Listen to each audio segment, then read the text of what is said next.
A Sumter County Sheriff's Office arrested a man that they stated was carrying more than 200 pounds worth of marijuana in his car. According to the SCSO, Xiong She, age 30, was pulled over after a deputy noticed his car was heading south on I-95 less than a vehicle length from the car in front of him.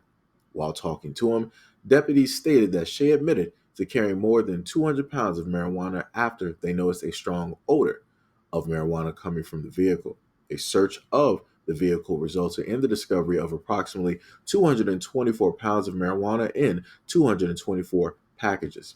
She was charged with trafficking marijuana 100 pounds or more and taken to the Sumter County Detention Center. Deputy stated that Shea will have his bond hearing on Wednesday.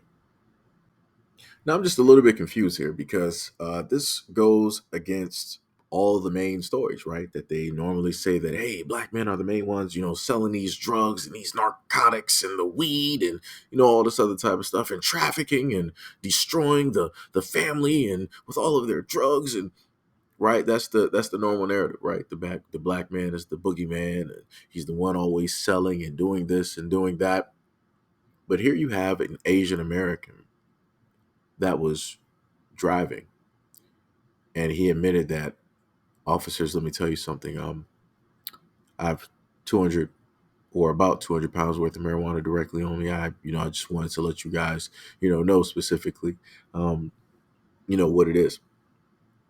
And it's amazing how you don't have this all over social media. You don't have an abundance of people talking about this. What was he going to do with this 200 pounds worth of marijuana? And then on top of that, if he was following somebody quite closely, I wonder if that was another person carrying some marijuana as well. So half was found and the other half ended up getting away because there was not a full-fledged investigation that took place where it is that the cop called for backup to stop the other car as well to see if maybe they might have had some other marijuana or some other drugs directly on them that they were carrying as well going down I-95. But again, if this was a black man that was carrying all this, I promise you, somebody would try to fixate and state that, oh, see, this is what we're talking about with the crime in America, where, you got certain individuals that want to do this and do that and all this other type of stuff, but nobody wants to talk about it and all this other, right? That would be the narrative. They would really try to fixate and try to prove that there is really a whole bunch of crime and all the other type of stuff going on in America, but they would try to portray and use the face of a black man in order to push that type of narrative because that's the only time that people actually pay attention. That's the only time people actually want to listen. That's the only time that people technically, realistically care about the crimes that are taking place in the United States. If the face is not black, then it's not happening.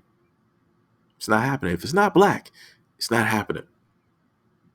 So again, I find it a little bit interesting that I don't hear anything, not a word or a peep from the Asian Americans directly out there when it deals with any of these stories. When it's their folks, doing double A on double A crime, where bodies are missing, and you got people doing narcotics, and you got people doing prostitution and different things of that nature. It's amazing that you don't really hear the Asian majority in America and the Pacific Islanders making sure to speak about these things that are taking place.